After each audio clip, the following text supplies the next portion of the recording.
किसान मित्रों, अगर आपके पास में खेत कम है, क्षेत्रफल कम है और आप वही परंपरागत खेती, पुरानी खेती, सादा खेती करके आप अच्छी खासी इनकम कमाई नहीं कर पा रहे हो, अपने खर्चों के लिए तंग रहते हो, परेशान रहते हो, तो फिर आप हरी प्याज की खेती क्यों नहीं करते हो। आप हरी प्याज या पकी प्याज की खेती करो ना, उसकी 12 महीने अच्छी खासी डिमांड रहती है, अच्छे खासे रेट रहते हैं। आपने देखा हो मार्केट में कभी भी प्याज की डिमांड कम नहीं रहती है, रेट कम नहीं रहते हैं, तो इससे अच्छे खासे लाखों रुपए पर एकड़ की कमाई कर सकते हो। मेरा रघु त्यागी स्वागत है आपका हमारे वीडियो में। जानते हैं इसके बारे में सब कुछ डिटेल। प्याज के लिए खेत की जुताई व मिट्टी की तैयारी की बात करें तो प्याज को लगभग सभी भूमियों में पैदा किया जा सकता है, परंतु बलुई दोमट तथा दोमट मिट्टी अच्छी प्रकार की सबसे ज्यादा पैदावार दे सकती है। दोमट भूमि प्याज के लिए सर्वोत्तम मानी जाती है। प्याज की खेती के लिए अधिक गहरी जुताई की आवश्यकता नहीं होती है। मिट्टी को भुरभुरा करने के लिए 3 से 4 बार ऊपर की जुताई करवा दें।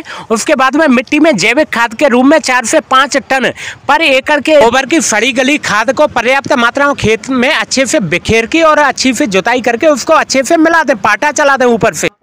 मिट्टी तैयार करने के बाद में बोने की विधि की बात करें तो प्याज के पौधा तैयार करने के लिए पौधशाला के लिए चुनी हुई जगह पहले से जुताई करके और उसमें पर्याप्त मात्रा में गोबर की सड़ी हुई खाद या फिर कंपोस्ट डाल के तैयार कर दो। और पौधशाला का आकार 3 मीटर रखना चाहिए और उसमें क्यारियों के बीच में 60 से 70 सेंटीमीटर की दूरी रखनी चाहिए, जिससे कि आप आने जाने में या उसमें काम करने में आसानी रहे। और पौधशाला के लिए रेतीली दोमट मिट्टी ही उपयुक्त रहती है। पौधशाला लगभग 15 सेंटीमीटर जमीन से ऊंचाई पे होनी चाहिए, जिससे कि बारिश का पानी अगर गिरे तो वो वहाँ पे भरे नहीं और पौधों को नुकसान नहीं करना चाहिए। और बीज को 2 से 3 सेंटीमीटर मोटी सतह पे छनी हुई जो मिट्टी है या फिर गोबर की खाद है उसको अच्छे से, या कंपोस्ट खाद है उसको बारीक बिल्कुल छानने के बाद में उस मिट्टी को ढक देना चाहिए। और बुवाई के पहले ही उसको 250 गेज पॉलीथीन द्वारा सौर्यकरण करना चाहिए, यानी कि उसको मिट्टी को आप ढक दीजिए पॉलीथीन से, जिससे कि गर्मी में वो अंदर जो भी कीट हैं या फफूंद है वो मर के ख़त्म हो जाए, आपकी मिट्टी एकदम रिफ्रेश होकर तैयार हो जाए, जिसमें रोग और कीट व्याधि नहीं बचे। उसके बाद बीज को लाइनों में ही बोना चाहिए और बीज को बोने के बाद में उस पर सूखी घास के ऊपर मल्चिंग कर देनी चाहिए, बिछा देनी चाहिए, जिससे कि उसमें नमी बरकरार बनी रहे।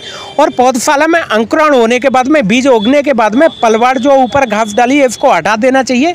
इस बात का ध्यान रखा जाए कि पौधशाला की सिंचाई पहले फव्वारे से करनी चाहिए, पौध को अधिक बरसात से बचाने चाहिए। प्याज के बुवाई के उचित समय की बात करें तो 15 अक्टूबर से लेकर 15 नवंबर तक बिजाई करनी चाहिए, जिससे कि 15 जनवरी तक ये रोपाई के लिए तैयार हो जाए। खरीफ ऋतु में 15 मई से 15 जून तक बुवाई करें। उसके बाद रोपाई के लिए 10 से 15 सेंटीमीटर के कंदों को ही चुने।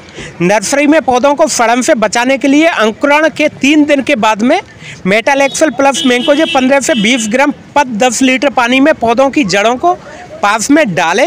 और बुवाई के बाद में 25 दिनों के बाद में पर लीटर के अकॉर्डिंग जिटोल 1919 5 ग्राम प्लस थायोमेथोक्जिम जो फेबड़ी आती है, नमकीन जैसी आती है, थायोमेथोक्जिम 0.25 ग्राम मिलाकर स्प्रे करें। और इससे पहले रोपाई करने से पहले आप 20 लीटर पानी में 40 ग्राम कार्बेंडाजिम और 40 ml इमिडाक्लोप्रिड 17.8% मिला के और उसमें 5 मिनट के लिए जो आप रोपाई करें उस कंद को डुबो के रखें। उसके बाद में रोपाई करें। इससे आपकी पौधों की जड़ों में काली जड़ गलन या कंद गलन जो हो जाता है, कंद फट जाता है, पौधा मरने की दिक्कत आती है, वो दिक्कत नहीं आएगी और आपके में उदयी दीमक की समस्या नहीं। इसकी रोपाई करने से पहले उसका जो ऊपरी भाग होता है, नुकीला भाग होता है, उसका 1/3 भाग में उसको काट लें। काटने के बाद में ही रोपाई करें, जिससे कि आपकी पौधा जल्दी सेट हो जाएगी।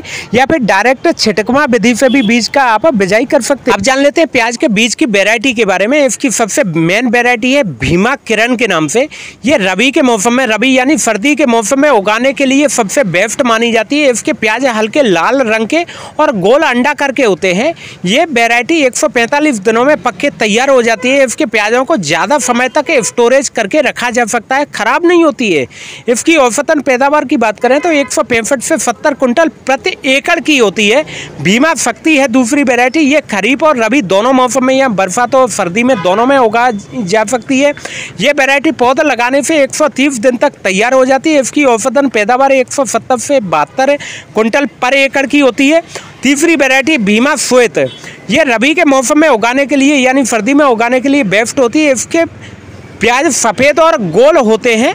ये किस्म पौधा लगाने के 110 से 15 दिनों में तैयार हो जाती है, उनसे पहले तैयार हो जाती है। इसकी औसतन पैदावार की बात करें तो 145 से 50 कुंटल पर एकड़ की होती है। बाद में जो मेरी फेवरेट वैरायटी है वो है अर्ली ग्रेनो। ये वैरायटी IARI दिल्ली द्वारा तैयार की गई है। इसके प्याज पीले रंग की होती है।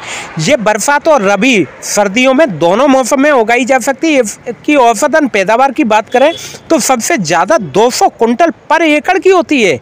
इसके बाद में प्रो 6 नाम से जो वैरायटी है, ये सामान्य कंद गहरे लाल रंग के बड़े सामान्य और गोल गांठों वाली किस्म होती है।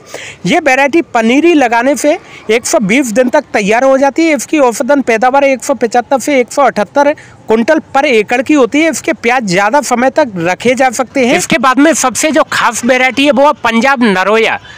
ये सामान्य कंद गहरे लाल रंग के बड़े सामान्य और गोल गांठों वाली किस्म है।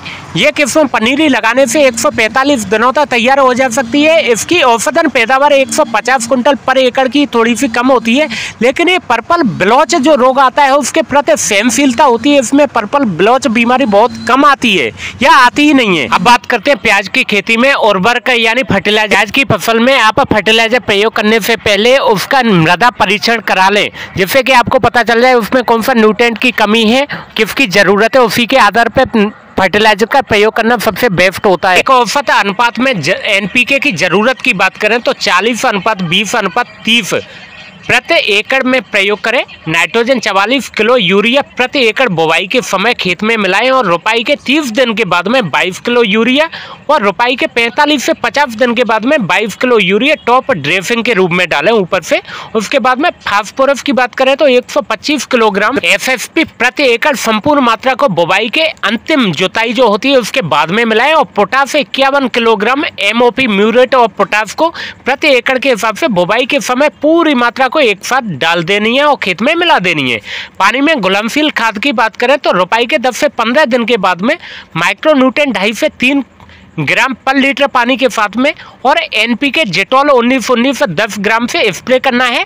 और उसके बाद में कंद का साइज बढ़ने के कंद स्पेशल 10-5-26 ग्रेड आती है, वो 10 ग्राम प्रति लीटर पानी में मिला के स्प्रे करना है। बात करते हैं खरपतवार कंट्रोल की। प्याज के खेत में अधिक निराई गुड़ाई की आवश्यकता नहीं होती है। लगभग 2 बार निराई गुड़ाई पर्याप्त होती है।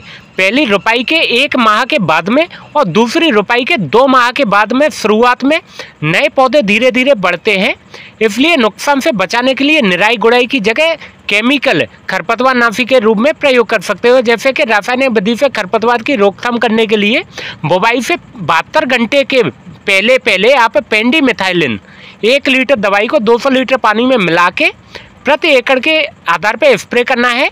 और खरपतवारों के अंकुरण के उपरांत बुवाई से 7 दिन के बाद में ऑक्सीफ्लोरोफेन 425 ml को 200 लीटर पानी मिला के प्रति एकड़ से स्प्रे करना है। प्याज खाने से मनुष्य को कौन कौन से पोषक तत्व न्यूट्रिएंट मिलते हैं और कौन सा स्वास्थ्य फायदा मिलता है, तो प्याज में 89% पानी होता है, 9% यानी 9% कार्बोहाइड्रेट और 1% प्रोटीन होता है।